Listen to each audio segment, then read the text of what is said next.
दोस्तों ये एग्जांपल्स हम देख लेते हैं। तो ये है अपना अफर्मेटिव सेंटेंस है, SHVO इसका फॉर्मूला है। यहाँ पे सब्जेक्ट कौन सा है? सब्जेक्ट है यहाँ पे ही।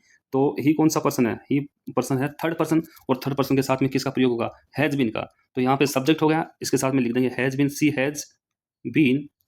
और यहाँ पे अब जो वर्ब है, वर्ब क्या है यहाँ पे? रहना की। यहाँ जो गांव में रह रहा है वह पिछले वर्ष से गांव में, यहाँ पे छूट गया, यहाँ पे ये रह रहा है, ये स्टेटमेंट होगा।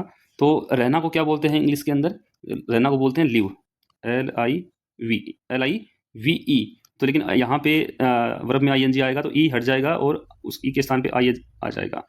तो लिविंग की स्पेलिंग होती है वैसे LIVE, लेकिन इसमें ING को जोड़ेंगे, हम प्लस करेंगे इसके अंदर, तो यहाँ पे ई हट जाएगा, ई के स्थान पे सीधा आई आ जाएगा, ठीक है ना। तो यहाँ पे क्या आ जाएगा? लिविंग।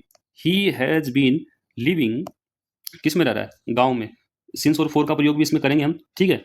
तो ही हैज बीन लिविंग गांव में, sorry, in the village, in the village. अब देखिए समय को देखना है। मैंने कहा कि वर्ब के साथ में इसमें क्या है? वर्ब के साथ में सिंस और फॉर का प्रयोग भी इस टेंस में होने वाला है। सिंस और फॉर के रूल्स की हमने बात कर ली है। तो यहाँ पे समय देखिए, पिछले, वह पिछले वर्ष, पिछला वर्ष, स्टार्टिंग टाइम पता चल रहा है इसके अंदर, देखिए पता चल रहा है कौन सा? पिछला वर्ष बोल रहा है, अर्थात इसके अंदर सिंस का प्रयोग होगा, SINC, since last year, since last year. ये एक सिंपल सा सेंटेंस बन चुका है प्रेजेंट परफेक्ट कंटिन्यूअस टेंस का। एक बार फिर से देख लेते हैं। हमने शुरुआत की है सब्जेक्ट से, अफर्मेटिव सेंटेंस है तो सब्जेक्ट हो गया ही के साथ में, ही क्या थर्ड पर्सन है तो उसके साथ में क्या आएगा? हैज बीन का प्रयोग। He has been living in the village since last year. यहाँ पिछले वर्ष के स्थान पे अगर ऐसे आता, यहाँ कई वर्षों से, कई वर्षों से ऐसे आता, तो यहाँ पे फोर का प्रयोग होता। किसका प्रयोग होता? फोर का प्रयोग होता, ठीक है। अब चलिए इसी एक स्टेटमेंट को हम नेक्स्ट वाले में चेंज करेंगे। तो यहाँ पे नेक्स्ट हमारा जो टेंस स्टेटमेंट होगा वो होगा नेगेटिव। नेगेटिव, अगर इसको नेगेटिव बनाना हो तो क्या करेंगे? कुछ नहीं करना इसके अंदर, कि जैसे कि मैंने कहा कि जैसे ये आपकी हेल्पिंग वर्ब है, हैज बीन या हैव बीन।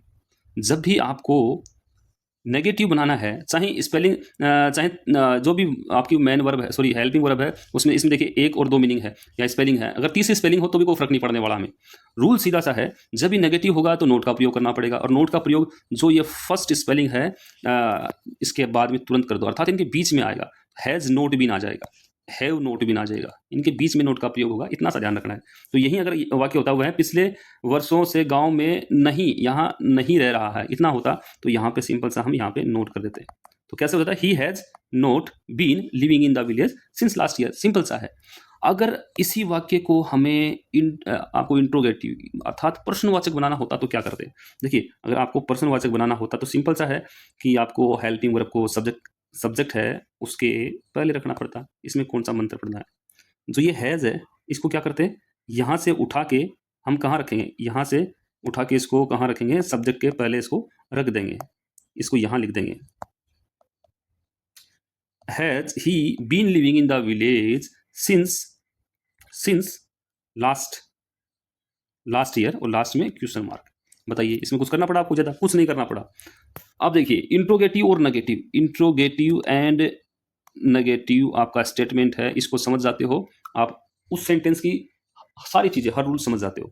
यहाँ पे देखिए फॉर्मूला क्या होगा, जो इंट्रोगेटिव नेगेटिव का, सब्जेक्ट के अकॉर्डिंग पहले एच भी आ जाएगी, फिर सब्जेक्ट आ जाएगा, उसके बाद में नोट का प्रयोग होगा, फिर वर्ब और ऑब्जेक्ट।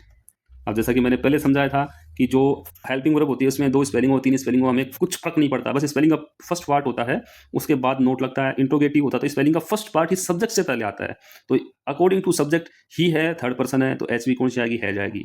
अब उसके बाद में क्या है? बीन आना है, लेकिन मैंने क्या कहा, इन दोनों के बीच में नोट का प्रयोग होगा, लेकिन इसके बाद में सब्जेक्ट आ गया तो सब्जेक्ट के तुरंत बाद नोट का प्रयोग होगा।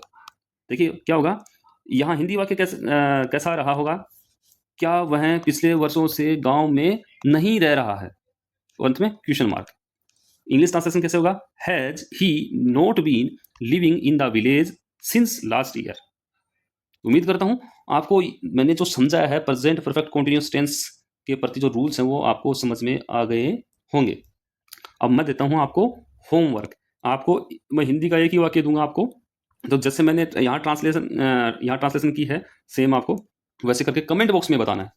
ठीक है, इसमें करना है कमेंट बॉक्स के अंदर। ठीक है, अब आपके लिए होमवर्क क्या है वो यहाँ नोट कर लीजिए आप।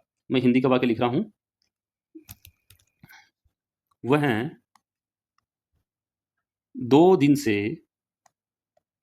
वह 2 दिन से काम कर रहा है। इसी को आपको, ये अफर्मेटिव हो गया, आपको इसी का नेगेटिव बनाना है, इसी का इंट्रोगेटिव बनाना है, इसी का इंट्रोगेटिव एंड नेगेटिव बनाना है। ये आपकी प्रैक्टिस के साथ में हो जाएगी।